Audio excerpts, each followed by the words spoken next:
NISM 5 है chapter 6 fund distribution and channel management practices.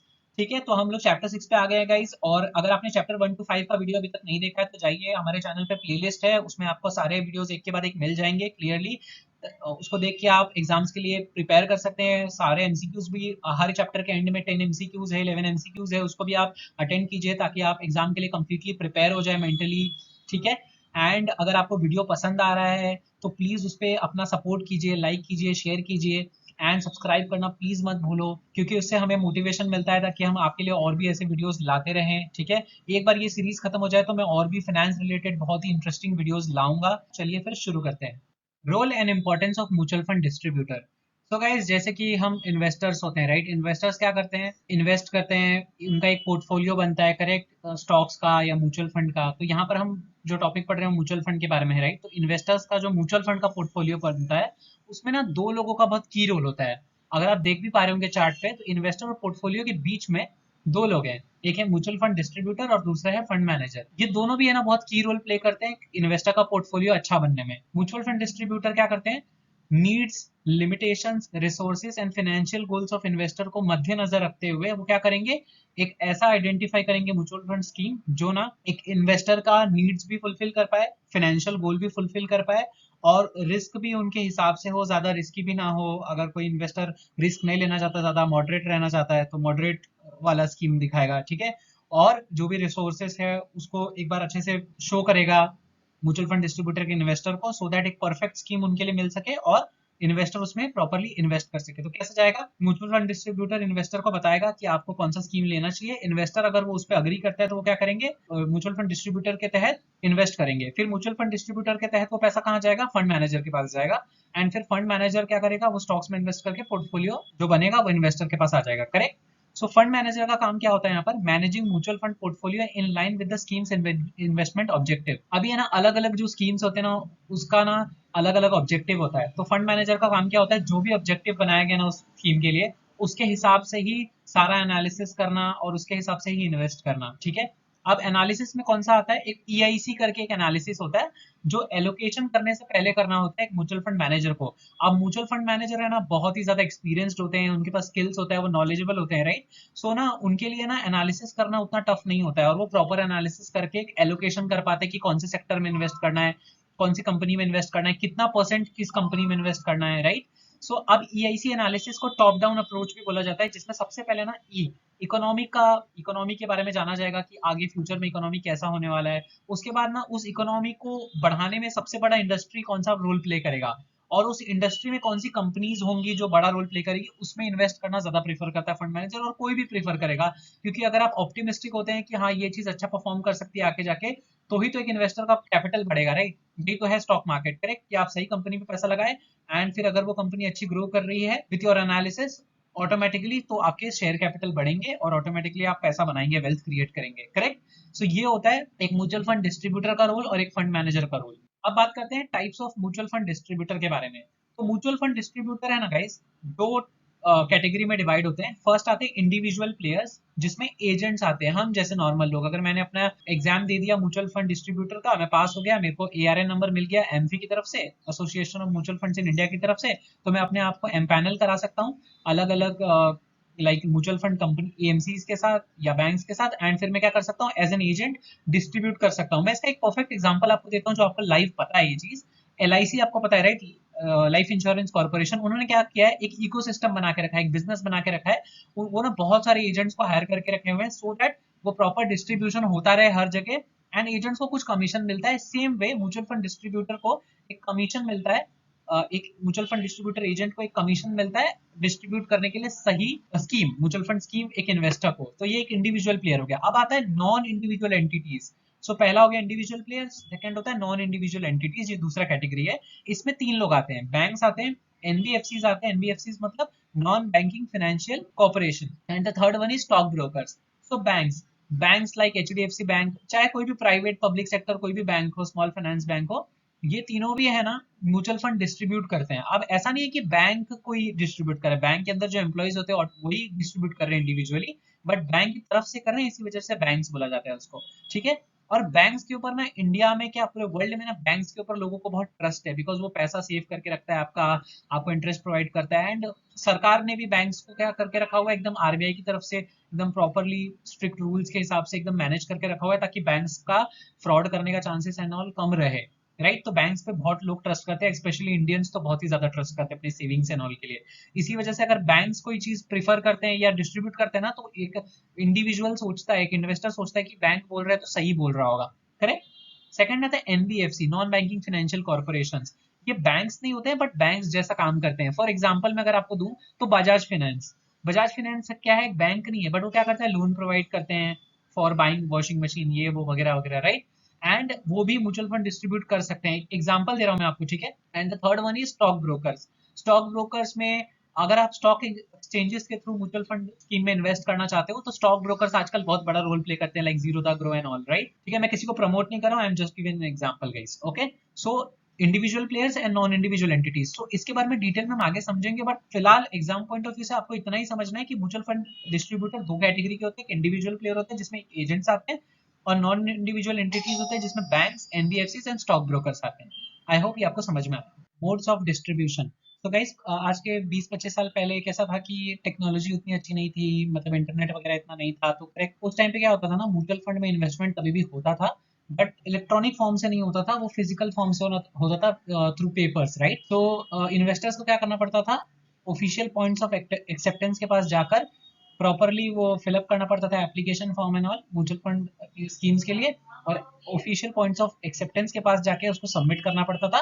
ठीक है, और फिर प्रिंट वगैरह करके सबमिट करो, फिर वहां से रिसीट लो। राइट, तो ऐसे करके उस टाइम पे डिस्ट्रीब्यूट किए जाते थे म्यूचुअल फंड स्कीम्स को। बट लेटर ऑन क्या हुआ, टेक्नोलॉजी जैसे जैसे एडवांस हुई, इंटरनेट सब तक पहुंचने लगा, मोबाइल फोन्स वैसे आ गए। करेक्ट, सो उस टाइम पे ना धीरे धीरे सारे ना, मतलब जितने भी म्यूचुअल फंड डिस्ट्रीब्यूट करने वाले बैंकिंग कंपनीज थे, बैंक्स थे, नॉन बैंकिंग कॉर्पोरेशन थे, राइट, स्टॉक ब्रोकर्स थे, उन्होंने ना ऑनलाइन चैनल पार्टनर्स का यूज करना शुरू कर दिया, ऑनलाइन सब चीजें किया, इंटरनेट बेस्ड कर दिया सब कुछ, सो दैट ज्यादा करके चीजें ऑनलाइन हो सके, केवाईसी वगैरह। अब तो आप नोटिस कर ही रहे होंगे कि अब आपको जाने की जरूरत भी नहीं पड़ती कहीं पर, घर बैठे ही आप एक ऐप या एक वेबसाइट के थ्रू सब कुछ कर पा रहे हो, केवाईसी तक वेरिफिकेशन वगैरह सब कुछ उसी से हो जा रहा है, सारा ई पीडीएफ के फॉर्म में सब कुछ आपको आपके मेल पे मिल जा रहा है। सो ये बहुत बड़ा एडवांसमेंट हुआ। लेकिन अभी भी कुछ कुछ जगह है जहां पर हाइब्रिड फॉर्म में हो रहा है, जैसे ऑफिशियल पॉइंट्स ऑफ एक्सेप्टेंस पूरा का पूरा फिजिकल था, ऑनलाइन चैनल पार्टनर्स पूरा का पूरा टेक्नोलॉजी पे डिपेंड है, पूरा डिजिटल है। लेकिन कुछ कुछ है जो हाइब्रिड है, कुछ चीजें ऑनलाइन हो रही है और कुछ चीजें ऑफलाइन पेपर वर्क के थ्रू हो रही है। ठीक है, फिर आता है स्टॉक एक्सचेंज प्लेटफॉर्म्स। यहाँ पर क्या था, जब बहुत सारे म्यूचुअल फंड स्कीम्स बिकने लगे एंड बहुत सारे कैटेगरीज आ गए, डेट फंड, इक्विटी फंड में इतने सारे टाइप्स, डेट फंड में इतने सारे टाइप्स। सो क्या हुआ ना, सबने अपने अपने लॉन्च कर दिए, तब एनएससी एंड बीएससी ने क्या सोचा कि शायद हमें भी है ना इस चीज में उतरना चाहिए एंड हमें भी अपना एक प्लेटफॉर्म देना चाहिए। अगर कोई ट्रस्ट नहीं कर पा रहा है ब्रोकर्स को या ऑनलाइन चैनल पार्टनर्स को, तो अगर कोई एनएससी और बीएससी से डायरेक्ट भी इन्वेस्ट करना चाहता है तो उन्होंने एक प्लेटफॉर्म बना के दिया। ठीक है, so NSE and BSE have extended the trading platforms to help the stock exchange brokers become a channel for investors to transact in mutual fund units. तो NSE ने जो प्लेटफॉर्म दिया उसका नाम है NF2 प्लेटफॉर्म, एंड NF2 मतलब national mutual fund 2 platform, and BSc ने जो प्लेटफॉर्म दिया वो है BSc star mutual fund platform, जिसका मैं इमेज आपको अगले स्लाइड में दिखाने वाला हूँ। ठीक है, फिर एक आया एमएफ यूटिलिटीज। एमएफ यूटिलिटीज करके भी एक वेबसाइट बनाया गया, वेब बेस्ड एप्लीकेशन, जिसपे ना मतलब सारे टाइप के जितने भी म्यूचुअल फंड कंपनीज है ना, उन्होंने अपना इंटीग्रेटेड जितना भी सर्विसेज वो प्रोवाइड कर रहे हैं वो एमएफ यूटिलिटीज पे अवेलेबल है। तो इन्वेस्टर्स को बस क्या करना है, इन्वेस्टर्स को वहां पर जाके रजिस्टर करना है एंड उनको एक कॉमन अकाउंट नंबर दिया जाएगा, जिसके जिसके थ्रू वो क्या करेंगे, सारे ट्रांजैक्शंस वगैरह कर पाएंगे वेरियस स्कीम्स में of different mutual fund units. जैसे आप आज ब्रोकर के थ्रू कर पा रहे हो ना, ईटी मनी एंड ऑल के थ्रू, वैसे ही एमएफ यूटिलिटीज करके एक वेबसाइट है जो आजकल इतना फेमस नहीं है, बिकॉज इतने सारे प्रमोशंस हो गए हैं नए नए ऐप्स के और सबने यूज करना शुरू कर दिया, बट ये सब भी अवेलेबल है आपकी नॉलेज के लिए, मैं आपको बता दूं तो। ठीक है, फिर electronic platforms, computer based and mobile based apps offered by distributors and AMCs. मैं इसी की बात कर रहा था, ET money, grow, Zerodha coin, ऐसे बहुत सारे एप्स आ गए, आप स्टॉक्स। करेक्ट, सो ये सारे एप्स ऑनलाइन इलेक्ट्रॉनिक प्लेटफॉर्म के थ्रू सब कुछ अपने को ऑफर कर रहे हैं और इजीली सब कुछ अपन कर पा रहे हैं घर बैठे। सो ये मोड्स ऑफ डिस्ट्रीब्यूशन है जिससे म्यूचुअल फंड यूनिट्स को, स्कीम्स को डिस्ट्रीब्यूट किया जा रहा है। सो इसी के रिलेटेड मैं आपको 3 इमेजेस दिखाने वाला, एनएमएफ 2 का, BSE स्टार म्यूचुअल फंड का और MF यूटिलिटीज का। सो ये स्लाइड में आप देख लीजिए कि जो लेफ्ट में आप देख पा रहे हैं वो NMF2 सॉरी MF यूटिलिटीज है। MF यूटिलिटीज में देखिए मैंने आपको कहा था ना, सारे जितने भी म्यूचुअल फंड कंपनीज ने ऑफर किया वो सब इंटीग्रेटेड है यहाँ पर। और इन्वेस्टर्स को बस इन्वेस्टर्स वाले पोर्शन के ऊपर क्लिक करना है, फिर एक लॉगिन पेज खुलेगा, उसमें आपको लॉगिन कर लेना है, रजिस्टर कर लेना है, एंड बाद में आप म्यूचुअल फंड यूनिट्स को यहाँ पर कोई भी म्यूचुअल फंड कंपनी के कोई भी म्यूचुअल फंड स्कीम में इन्वेस्ट कर सकते हो और ट्रांजैक्ट कर पाओगे। वैसे ही राइट में अगर आप देखो तो NSE का म्यूचुअल फंड प्लेटफॉर्म है, NMF2 एंड BSE का स्टार MF है। सो मैं गाइज ये आपको इतना इमेज के थ्रू इसलिए दिखा रहा हूँ ताकि आपके दिमाग में घुस जाए। BSE का स्टार म्यूचुअल फंड है, NSE का NMF2 है और MF यूटिलिटीज है। मैं आपको ये इसलिए बता रहा हूँ क्योंकि जब मैंने एग्जाम दिया था ना तो मुझे BSE स्टार MF के ऊपर एक क्वेश्चन आ गया था MCQ में। तो आपको ये तीनों प्लेटफॉर्म के नाम छोटा मतलब हल्का से याद रहना चाहिए ताकि आपको अगर MCQ आ भी जाए तो आपको फेमिलियर रहे। Requested to become a distributor. So हमको ये तो पता चल गया कि म्यूचुअल फंड डिस्ट्रीब्यूटर का काम क्या होता है, कि वो अलग अलग टाइप के म्यूचुअल फंड स्कीम्स जो होते हैं वो एक इन्वेस्टर को अगर चाहिए तो इन्वेस्टर के needs, objectives, long term goals, risk appetite, ये सबको मद्देनजर रखते हुए एक perfect mutual fund scheme investor के को सजेस्ट करना होता है, एंड इन्वेस्टर उसके बाद उसको एक्सेप्ट करके फिर इन्वेस्ट करना शुरू करता है, जिससे म्यूचुअल फंड डिस्ट्रीब्यूटर को कमीशन मिलता है। बट ये तो समझ गए कि म्यूचुअल फंड डिस्ट्रीब्यूटर का काम क्या होता है, बट म्यूचुअल डिस्ट्रीब्यूटर बनते कैसे हैं, तो उसके कुछ स्टेप्स तो होंगे, राइट?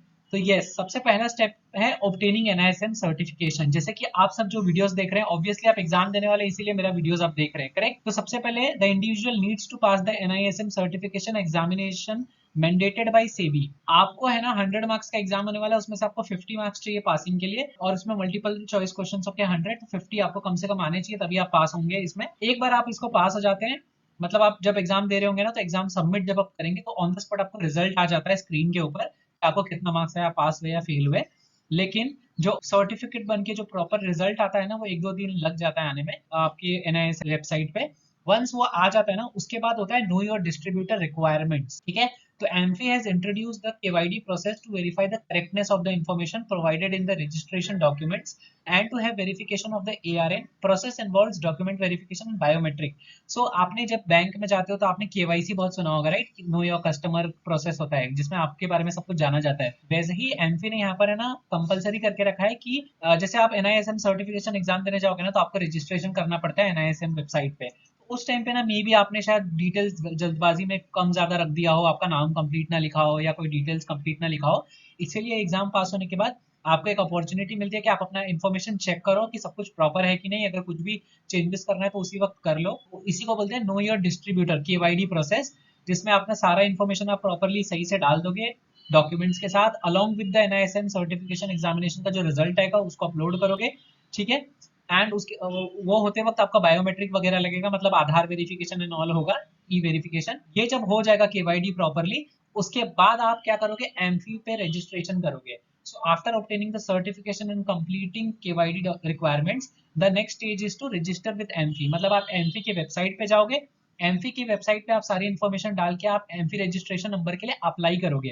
अप्लाई करने के with in 2 to 3 working days या ज्यादा से ज्यादा 7 वर्किंग डेज के अंदर आपका आपका AMFI रजिस्ट्रेशन नंबर मिल जाएगा, ठीक है? थोड़ा टाइमलाइन इधर उधर हो सकता है, मुझे याद नहीं है क्लियरली, बट जल्द से जल्द आपको AMFI रजिस्ट्रेशन नंबर मिल जाएगा। आप येलो कलर पार्ट में देख पा रहे होंगे, ये मेरा AMFI रजिस्ट्रेशन नंबर है। जब मैंने एग्जाम पास किया था दिसंबर 2022 में, और मुझे जनवरी के मतलब 20 जनवरी के करीब मुझे ARN नंबर आ गया था, तो 13 जन से 30 दिसंबर 2025 3 साल के लिए ये AMFI रजिस्ट्रेशन नंबर वैलिड है। सो आप देख पा रहे हो, यहाँ क्लियरली लिखा है, dear sir madam, we confirm having processed your application and allotted ARN number ये, EUIN नंबर ये, with validity from 13 Jan 23 to 30 दिसंबर 2025, 3 साल के लिए वैलिड है। 3 साल के बाद ये ARN नंबर उस टाइम के लिए बोलते हैं ना इनवैलिड हो जाएगा, फिर आपको दोबारा से एग्जाम देना है। दोबारा एग्जाम में अगर आप पास होते हैं तो फिर आगे आप इसको रिन्यू कर सकते हैं ARN नंबर को अगले 3 साल के लिए, ओके? और ये क्यों करना पड़ता है रिन्यू? बिकॉज सी, जब डॉक्टर भी आप बनते हो ना तो नई नई टेक्नोलॉजीज, नई नई बीमारी आती रहती है, तो आपको अपडेटेड रहना पड़ता है। वैसे ही म्यूचुअल फंड फाइनेंस इंडस्ट्री में कैसा होता है ना, चेंजेस होते रहते हैं रूल्स एंड रेगुलेशंस में, नए लॉज होते हैं, अमेंडमेंट्स होते हैं, तो आपको ना अपडेटेड है कि नहीं आप वो चेक करने के लिए हर 3 साल पे ऐसा एग्जाम हो रहा है, ठीक है? Which is good for investors as well and mutual fund distributors as well, ठीक है? जब ये AMFI रजिस्ट्रेशन नंबर आपको आ जाएगा ना, उसके बाद आप एम्पैनलमेंट करोगे AMCs के साथ, मतलब म्यूचुअल फंड कंपनीज के साथ।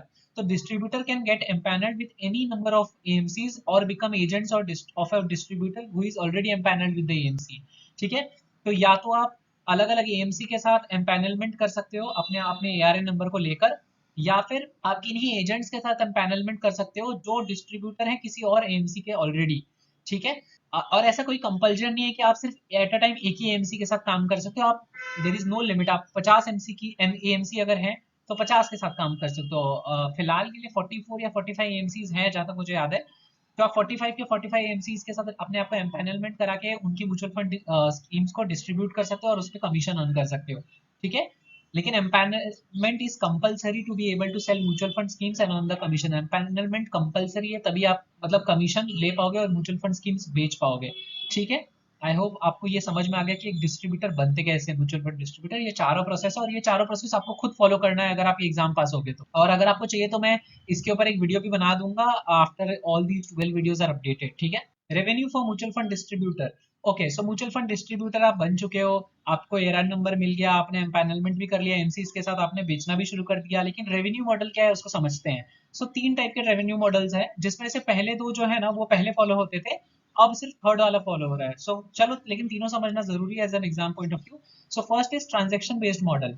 इसमें क्या होता था ना कि कमीशन जो मिलता था ना वो ट्रांजैक्शन के बेसिस पे मिलता था। मतलब अगर आपने किसी इन्वेस्टर को कन्विंस किया कि आप ये वाले म्यूचुअल फंड स्कीम में इन्वेस्ट कीजिए 10,000 रुपए, सो उस टाइम पे ना ट्रांजैक्शन जब करेंगे ना वो 10,000 रुपए का, तो उस टाइम पे वो कमीशन आपको ऑन द स्पॉट मिल जाता। जैसे आजकल एग्जाम्पल में स्टॉक ब्रोकर्स को मिलता है। फॉर एग्जाम्पल आप ग्रो, अब स्टॉक्स जीरोधा से परचेज एंड सेल करते हो ना स्टॉक्स का, तो उस टाइम पे क्या होता है, आपका छोटा सा एक पेनी अमाउंट क्या होता है, कट जाता है, राइट। और वो स्टॉक ब्रोकर को ऐसा स्टॉक ब्रोकिंग चार्जेस मिलता है, करेक्ट।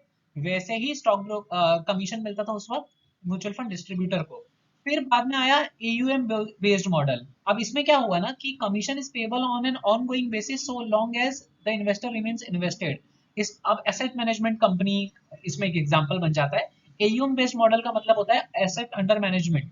तो उस टाइम पे ना इन्वेस्टर्स, इस मॉडल के आने के बाद क्या हुआ, म्यूचुअल फंड डिस्ट्रीब्यूटर्स क्या करने लगे कि जितने भी इन्वेस्टर्स उनको बोलने लगे कि आप लंबे समय तक इन्वेस्टेड रहिए। जितना लंबे समय तक वो इन्वेस्टेड रहेंगे ना, उतना ज्यादा कमीशन अर्न करने का मौका मिलेगा, राइट। जैसे आजकल LIC एजेंट्स कैसे बेचते हैं, आपको बोलते हैं कि 60 साल का ले लो, तो जितने साल तक आप प्रीमियम भरते रहोगे उतने साल तक उनको कमीशन मिलता रहेगा। वैसे ही ये AUM बेस्ड मॉडल में क्या हुआ, जितने साल तक एक इन्वेस्टर इन्वेस्टेड रहेगा उस म्यूचुअल फंड स्कीम में, उतना ज्यादा कमीशन उनको ऑनगोइंग बेसिस पे मिलता रहेगा। सो ट्रांजेक्शन बेस्ड मॉडल से ज्यादा प्रॉफिटेबल AUM बेस्ड मॉडल था, हाई कमीशन बेस्ड मॉडल था ये। बट फिर ये दोनों को भी बंद कर दिया गया बाई सेबी। एंड फिर लाया गया थर्ड वन जो है ट्रेल कमीशन, जिसमें ना इन्वेस्टर डिस्ट्रीब्यूटर का भी ज्यादा नुकसान ना हो एंड EMCs का भी ज्यादा नुकसान ना हो। ठीक है। और ये करंटली अभी फॉलो हो रहा है। तो ना ये मैंडेट कर दिया गया है सेबी के द्वारा कि जरूरी है, कंपलसरी है कि ट्रेल कमीशन ही फॉलो करना है सारे एएमसीज को। वो अपने मर्जी से कोई एक कमीशन मॉडल नहीं फॉलो करेंगे, वो फिक्स है, ट्रेल कमीशन फॉलो करेंगे। So it is mandated by SEBI, first point. Second is the commission payable is calculated on the daily balances as percentage of the net assets attributable to the unit sold by the distributor. So अब क्या होने लगा है ना, trail commission में कैसा होता है कि एक इन्वेस्टर है, उसने ना म्यूचुअल फंड स्कीम में इन्वेस्ट किया तो उसको कुछ यूनिट्स मिलेंगे, राइट। अब यूनिट्स जो मिलते हैं वो तो फिक्स्ड रहे, लेकिन जो NAV है वो तो डेली बेसिस पे चेंज हो रहा है, राइट। तो उसकी वजह से क्या होगा, जो उसका नेट एसेट वैल्यू है ना, जो उनका टोटल इन्वेस्टमेंट अमाउंट जो बढ़ता कम होता रहता है ना, उसके बेसिस पे ट्रायल कमीशन मिलता है। तो trail commission will increase decrease depending upon the NAV, which is the third point. मैंने जो भी आपको समझाया, NAV अगर ऊपर जाएगा तो ट्रेल कमीशन भी ऊपर जाएगा, क्योंकि जो इन्वेस्टमेंट अमाउंट है वो जो बढ़ गया, राइट। आपने 10,000 रुपए इन्वेस्ट किया, आपको 100 यूनिट्स मिले, ठीक है। अब जब NAV बढ़ेगा ना, तो वो 100 यूनिट्स का ऑटोमेटिकली क्या होगा, प्राइस बढ़ जाएगा, ठीक है, मार्केट प्राइस बढ़ जाएगा। तो 100 यूनिट्स को अगर मतलब ज्यादा मार्केट प्राइस के साथ मल्टीप्लाई करेंगे तो 10,000 शायद 12,000 हो जाए, तो वो 12,000 के ऊपर ट्रेल कमीशन मिलेगा। वही अगर NAV 9 रुपए हो गया, 10 रुपए से 9 रुपए हो गया, तो नीचे गिर गया, right, market price of per unit, तो अब वहां पर क्या होगा, डिक्रीज हो जाएगा ट्रेल कमीशन। तो ये डिपेंड करेगा कि NAV क्या चल रहा है। और ये ना पीरियोडिकली पे किया जाता है डिस्ट्रीब्यूटर को बाय AMC। पीरियोडिकली मतलब मैं आपको बता देता हूँ, कोई कोई AMC इसको मंथली बेसिस पे भी पे करती है म्यूचुअल फंड डिस्ट्रीब्यूटर्स को, एंड कोई कोई AMC इसको 3 मंथ्स बेसिस पे भी, मतलब क्वार्टरली बेसिस पे भी पे करती है। सो आई होप ये आपको समझ में आया है। लेकिन मैं इसका ना आपको NAV निकालने, मतलब ये जो ट्रेल कमीशन निकालते कैसे हैं उसका फॉर्मूला मैं आपको नेक्स्ट स्लाइड में बताने जा रहा हूँ, ध्यान से देखिएगा। ओके, सो ध्यान से देखिए ट्रेल कमीशन कैलकुलेशन कैसे होता है। ये एग्जाम पॉइंट ऑफ व्यू से आपके लिए बहुत इंपॉर्टेंट हो सकता है कि ये फॉर्मूला आपको पूछ लिया जाए एज एन MCQ, या फिर इसका कैलकुलेशन आपको पूछ लिया जाए, तो प्लीज दोनों भी ध्यान में रखिएगा। तो trail commission for the day is equal to AUM into trail commission rate पर एनम डिवाइडेड बाय 365।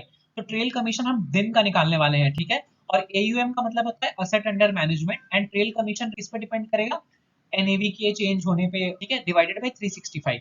तो समझिए इन्वेस्टमेंट अमाउंट है 10 लाख रुपए, ओके, इन्वेस्टमेंट अमाउंट 10 लाख रुपए है, और ट्रेल कमीशन रेट है ना 1% पर एनम है, ठीक है। पर एनम मतलब ईयरली बेसिस पे होता है, ईयरली बेसिस 1% दिया जाएगा ट्रेल कमीशन रेट, ठीक है। अब अगर ना हमें डे का निकालना है तो उसके पहले हम ईयर का निकाल लेते हैं एक बार, ठीक है। सो आप ध्यान से देखिए, trail commission for a year is rupees 10 lakhs multiply by 1% is equal to 10,000, मतलब एक साल का ट्रेल कमीशन कितना हो गया, 10,000 रुपए। लेकिन हमें तो निकालना दिन का है, तो दिन के हिसाब से हमें क्या करना पड़ेगा, उस 10,000 रुपए को डिवाइडेड बाय 365 करना पड़ेगा, तो हमें मिला रुपीज 27.397। तो समझिए अगर ये 10 लाख रुपए कल 12 लाख रुपए हो जाएगा तो ऑटोमेटिकली क्या हो जाएगा, trail commission for a day increase हो जाएगा, करेक्ट। लेकिन अगर यही इन्वेस्टमेंट अमाउंट कल कम हो जाता है, एनएवी कम होने की वजह से एयूएम कम हो जाता है, मतलब ये 10 लाख से 8 लाख रुपए हो जाता है, तो ऑटोमेटिकली क्या हो जाएगा, trail commission for a day कम हो जाएगा। सो इट्स बेटर कि है ना, यहाँ पर है ना इन्वेस्टर्स को म्यूचुअल फंड डिस्ट्रीब्यूटर्स बोले कि आप लंबे समय तक इन्वेस्टेड रहो, क्योंकि कैसा है ना कि इंडिया का इकोनॉमी बढ़ रहा है, और स्टॉक मार्केट भी धीरे धीरे बढ़ रहा है, निफ्टी भी हाई हाई एवरी टाइम लगाता जा रहा है, स्टॉक्स भी अच्छी कंपनीज भी अच्छा परफॉर्म कर रही है, करेक्ट। तो जब लॉन्ग टर्म बेसिस पे इन्वेस्टमेंट रहेगा ना, तो क्या होगा, धीरे धीरे है ना जो म्यूचुअल फंड स्कीम है उसका एनएवी का प्राइस भी बढ़ता जाएगा धीरे धीरे धीरे धीरे। इससे क्या होगा, ट्रेल कमीशन भी बढ़ता जाएगा। तो ये एक लॉजिक है इसके पीछे। तो आई होप अगर आपको ये कैलकुलेशन समझ में आया हो, अगर नहीं समझ में आया तो प्लीज एक बार रिवाइंड करके देख लीजिएगा, ठीक है। अगर मैं फास्ट हो गया हूँ तो प्लीज स्पीड कम कर लीजिए वीडियो का, एंड अच्छे से देख लीजिए, और एग्जाम पॉइंट ऑफ व्यू से इंपॉर्टेंट है, इसीलिए प्लीज इसको दोबारा देख के अच्छे से लर्न कर लीजिएगा, समझ लीजिएगा। चलो रेवेन्यू के बारे में तो हमें पता चल गया कि मेजर सोर्स ऑफ रेवेन्यू एक म्यूचुअल फंड डिस्ट्रीब्यूटर को कैसे मिलता है, बाय ट्रायल कमीशन। बट कुछ एडिशनल कमीशन एंड जीएसटी भी एप्लीकेबल है म्यूचुअल फंड डिस्ट्रीब्यूटर्स के लिए, सो वो भी आप देख लीजिए। Additional commission to distributors for promoting mutual funds in small towns, cities and towns beyond the top 30 locations. Top 30 locations मतलब जो मेजर शहर है ना, जैसे कि मुंबई, बैंगलोर, कोलकाता, ऐसे टॉप 30 लोकेशंस को छोड़ के अगर उसके अलावा जैसे गांव हो गया, कोई टाउन हो गया, जहां पर अभी भी ना अवेयरनेस नहीं है लोगों को म्यूचुअल फंड के बारे में, इन्वेस्टमेंट के बारे में, हेल्थ इंश्योरेंस के बारे में, सो ये सब जगह अगर आप जाके किसी को अवेयरनेस फैला के अगर ये चीजें प्रमोट करके आप म्यूचुअल फंड डिस्ट्रीब्यूट करते हो ना, तो आपको एडिशनल कमीशन मिलता है। एंड ये मिलना भी चाहिए, बिकॉज वहां पर लोगों को ना समझाना बहुत ज्यादा पड़ता है, बिकॉज वहां पर लोग बिल्कुल भी अवेयर नहीं होते, एकदम डरे हुए रहते कि उनके साथ कोई फ्रॉड ना हो जाए, उनका कोई पैसा लेके भाग ना जाए। इसी वजह से वहां पर प्रॉपरली एक ट्रस्ट जीतना, बोलते हैं ना, एक अवेयरनेस फैलाना, उनके फ्यूचर के लिए अच्छा है उनको समझाना, ये सारी चीजें बहुत मुश्किल होती है, इसी वजह से वहां पर एडिशनल कमीशन दिया जाता है by AMCs to the distributors. Second is SEBI has allowed a transaction per subscription of 10,000 and about to be paid to distributor of the mutual fund products. SEBI ने यहाँ क्या कर दिया है, AMCs के ऊपर एक ना कंपल्जन कर दिया है कि अगर कोई भी म्यूचुअल फंड डिस्ट्रीब्यूटर किसी भी इन्वेस्टर से मोर देन 10,000 का पर सब्सक्रिप्शन अगर इन्वेस्टमेंट करवा देता है, तो उनको कुछ एडिशनल कमीशन मिलना चाहिए। उसका एक टेबल में आपको नीचे दिख रहा होगा। तो अगर कोई भी first time mutual fund investor है जिसने 10,000 के ऊपर ऑन द स्पॉट इन्वेस्टमेंट किया है, तो उनको 150 रुपए का कमीशन मिलेगा। एंड अगर कोई इन्वेस्टर है जिसने पहले म्यूचुअल फंड में इन्वेस्ट किया हुआ है, लेकिन अब दूसरी बार इन्वेस्ट करे किसी और स्कीम में वगैरह, तो 100 रुपीज का होगा। मतलब आपको समझ में आ गया होगा कि 10,000 के ऊपर का इन्वेस्टमेंट होना चाहिए, या तो SIP 10,000 के ऊपर हो, या तो लमसम 10,000 के ऊपर हो, तो ऑटोमेटिकली अगर फर्स्ट टाइम है तो 150 रुपए, अगर पहले से म्यूचुअल फंड में इन्वेस्ट किया हुआ है और दोबारा इन्वेस्ट कर रहे हैं किसी और स्कीम में या सेम स्कीम में, तो 100 रुपए, ठीक है।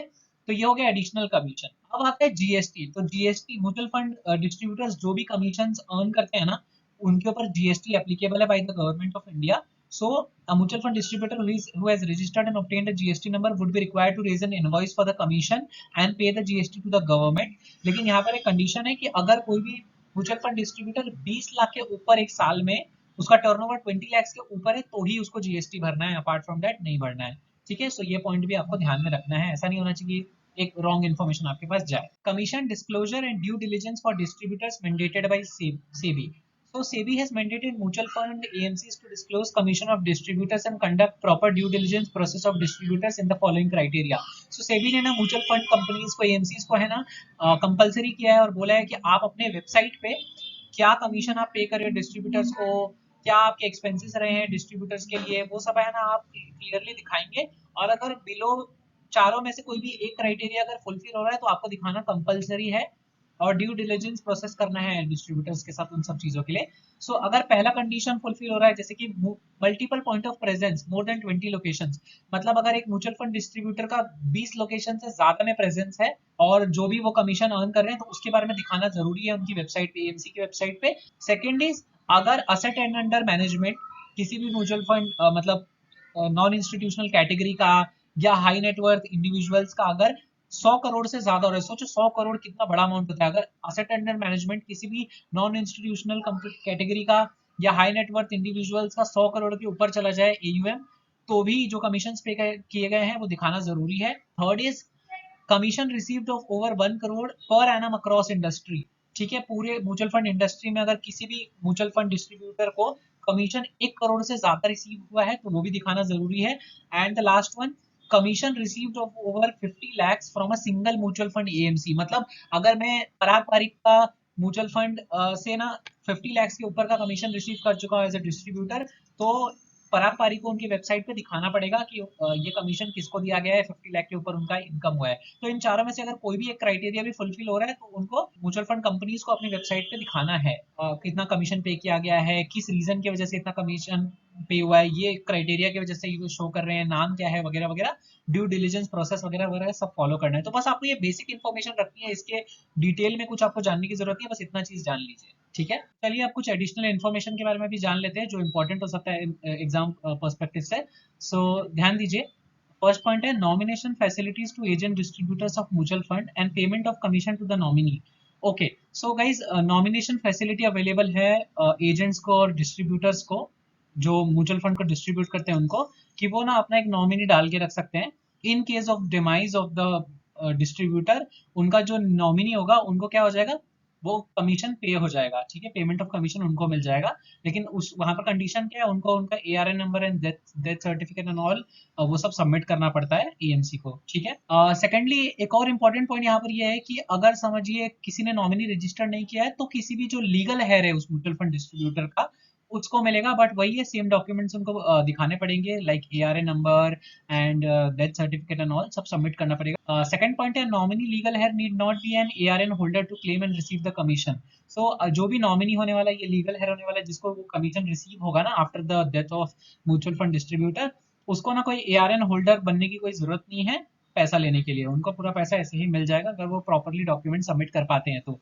एक इंपॉर्टेंट पॉइंट है जो मैंने इसमें लिखा नहीं है बट मैं आपको बताना चाहता हूँ कि समझिए एक म्यूचुअल फंड डिस्ट्रीब्यूटर का मेजर काम क्या रहता था कि वो म्यूचुअल फंड डिस्ट्रीब्यूट करे, राइट, मतलब बिजनेस लाए और उसके बदले उसको कमीशन मिलता था। बट समझो उसका डेथ हो जाएगा तो उसका पैसा जो कमीशन जो होने वाला है वो तो उसको मिलेगा नॉमिनी को, बट क्या नॉमिनी अब आगे जाके उसके आरएन पे नया म्यूचुअल फंड डिस्ट्रीब्यूट कर सकता है, बिजनेस ला सकता है? तो answer is no.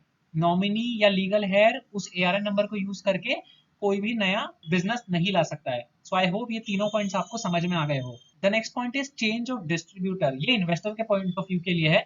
Investors can choose to change the distributor और गो डायरेक्ट।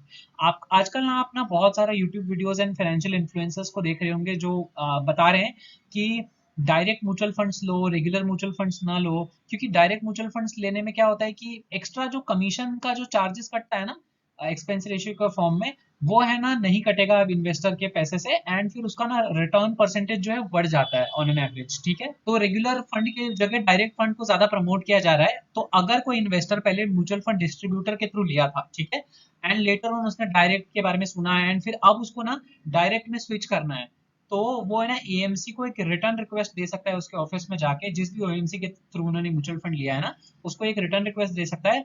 वहां पर एएमसी ना बिना किसी ऑब्जेक्शन के या बिना कोई लाइक प्रॉब्लम क्रिएट करे उनको स्विच करना पड़ेगा, डिस्ट्रीब्यूटर हटा के उनको डायरेक्ट करना पड़ेगा एक इन्वेस्टर के लिए। ठीक है, एएमसी ऐसा नहीं बोल सकते हैं कि जाओ अपने एग्जिस्टिंग डिस्ट्रीब्यूटर से नो ऑब्जेक्शन सर्टिफिकेट लेके आओ एंड ऑल, वो सब नहीं होता है यहाँ पर। एएमसी को फुलफिल करना पड़ेगा और request without any intimation, without any trouble to the investor. ठीक है, सो आई होप ये आपको समझ में आया हो। अब एमसीक्यू टाइम आ गया है, तो आपका एमसीक्यूज पे पूरा फोकस करना है गाइस। प्लीज एमसीक्यूज किसी भी चैप्टर का स्किप मत करिएगा, बिकॉज आप जो भी वीडियो देख रहे हैं राइट उसके ही रिलेटेड मैंने एमसीक्यूज बना के रखे हैं 10 क्वेश्चन, सो दैट आप उसको इम्प्रॉम्प्टली वीडियो पॉज करके आंसर दीजिए। अगर आपका राइट आंसर आ रहा है इसका मतलब आप ऑलरेडी उस टॉपिक को प्रॉपरली समझ चुके हैं। अगर आप सही आंसर नहीं दे पा रहे हैं, राइट 8 to 9 आंसर सब सही नहीं दे पा रहे हैं, 10 आंसर सही नहीं दे पा रहे, तो एक बार वापस से वीडियो आप देख सकते हैं।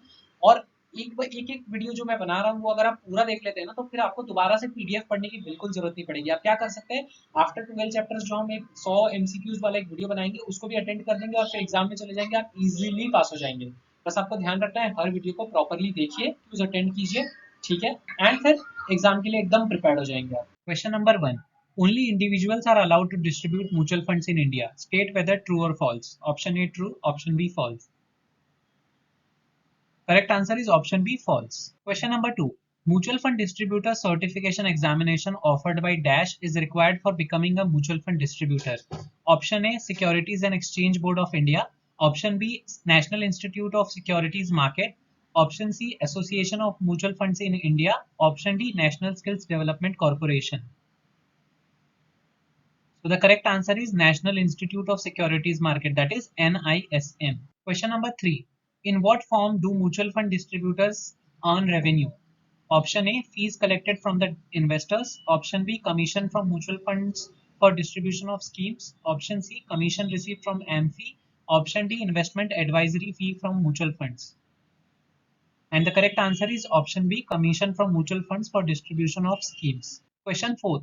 Mutual fund distributors can only earn upfront commission from the mutual fund. State whether the statement is true or false. Option A true, option B false.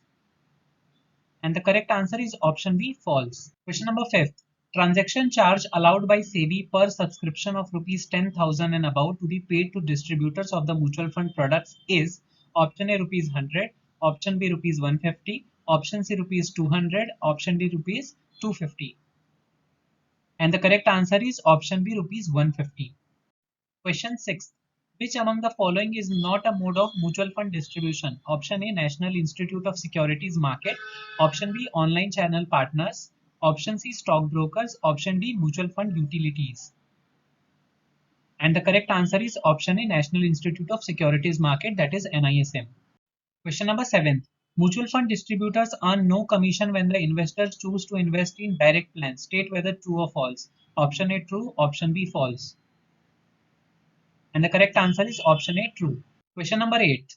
A mutual fund distributor is paid trail commission for dash.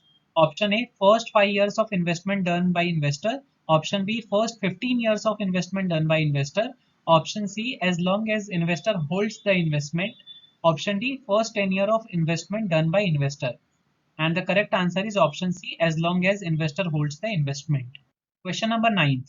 ARN refers to dash. Option A agent registration number. Option B application registration number. Option C AMFI registration number. Option D account registration number. And the correct answer is option C AMFI registration number, मतलब Association of Mutual Funds in India registration number. Question number 10. Commission paid at the time of investment is called dash. A upfront commission, B rebate, C trail, D AUM retention fee. And the correct answer is option A upfront commission. Question number 11. Ticket size is a reference to dash. Option A minimum investment amount in real estate. Option B capitalization of companies where a fund invests. Option C compensation for a fund manager. Option D fund management fees in a mutual fund scheme. And the correct answer is option A minimum investment amount in real estate. Thank you so much for watching guys. I hope आप लोग ने MCQs में 10 out of 10 score किया होगा। और अगर आपको video अच्छा लगा है तो प्लीज़ लाइक बटन दबाना और हमारे चैनल को सब्सक्राइब करना ना भूलें और इस प्लेलिस्ट को ट्रैक करते रहिएगा, क्योंकि मैं इसमें और भी इसके रिलेटेड वीडियोस अपलोड करूंगा। टोटल 12 चैप्टर हैं तो 12 वीडियोस आएंगी विद एमसीक्यूज। आप वीडियोस देख सकते हैं और मैं आपको पूरा विश्वास दिलाता हूँ कि आप एग्जाम्स को ईजिली पास कर जाएंगे। मैंने जो कुछ भी कवर किया है वो लगभग पूरा सिलेबस है। एंड प्लीज़ अपने फ्रेंड्स जो भी आपके NISM mutual fund distributor exam के लिए अप्लाई कर रहे हैं या करने वाले हैं, उनको भी ये वीडियो शेयर कीजिएगा, उनको बहुत हेल्पफुल होगा। क्योंकि इतना बड़ा PDF पढ़ने से अच्छा है कि वो हमारे वीडियोस देख लें, प्रैक्टिकल एक्सपीरियंस ज़्यादा उनके दिमाग में अच्छे से इमेजिनरी बन जाएगा ताकि वो MCQs ईजिली कर पाएँ। Thank you so much guys, जय हिंद।